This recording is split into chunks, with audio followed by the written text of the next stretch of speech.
humerus. It is the bone of arm. It is the longest bone of upper limb.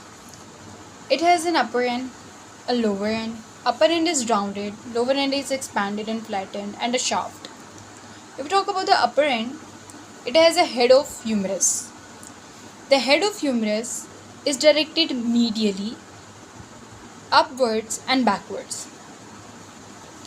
It is about 1/3 of sphere and it forms the shoulder joint with the glenoid cavity of scapula. It is much greater than the glenoid cavity. Then on the anterior aspect there is an elevation called as the lesser tubercle. On the lateral aspect the elevation is called as the greater tubercle.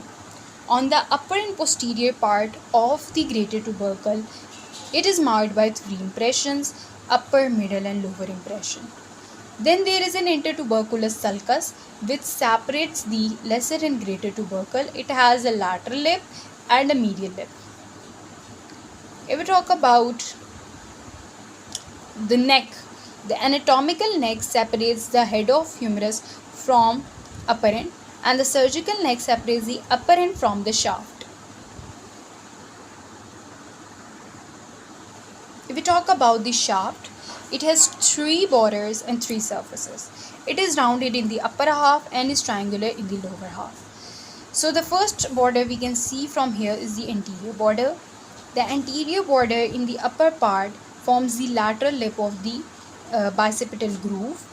In the middle, it forms the anterior margin of the deltoid tuberosity, and in the lower end it is rounded and smooth.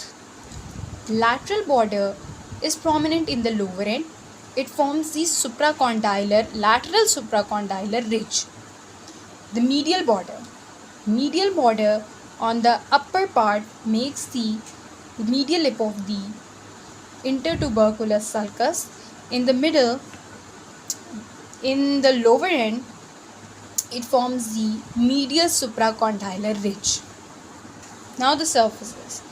Anterolateral surface is between the anterior border and the lateral border. In the middle part of the anterolateral, there is a V-shaped deltoid tuberosity. If we talk about the anteromedial surface, it is between the anterior border and the medial border.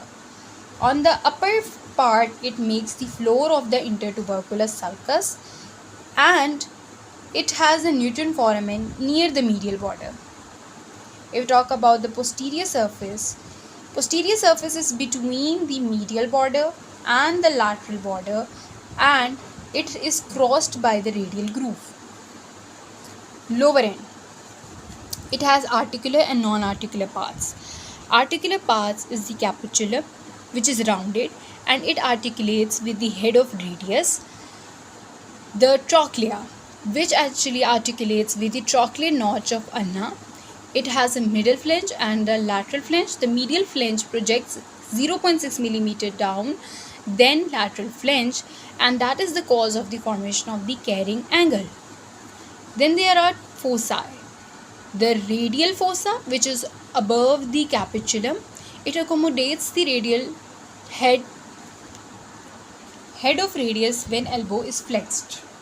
And then we have coronoid fossa, which accommodates coronoid process of ulna when elbow is flexed. The olecranon process is on the posterior surface and it accommodates olecranon process of ulna when elbow is extended. Then we have 2 epicondyles, the medial epicondyle and the lateral epicondyle. Medial epicondyle is subcutaneous. Now about the muscular attachments.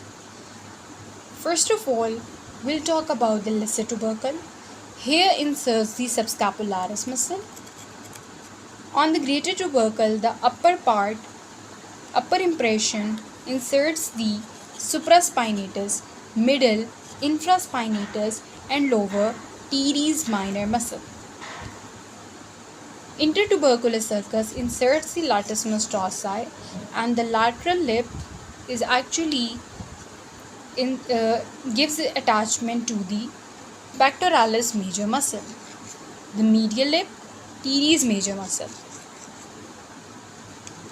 If we talk about deltoid, deltoid is inserted on deltoid tuberosity, which is on the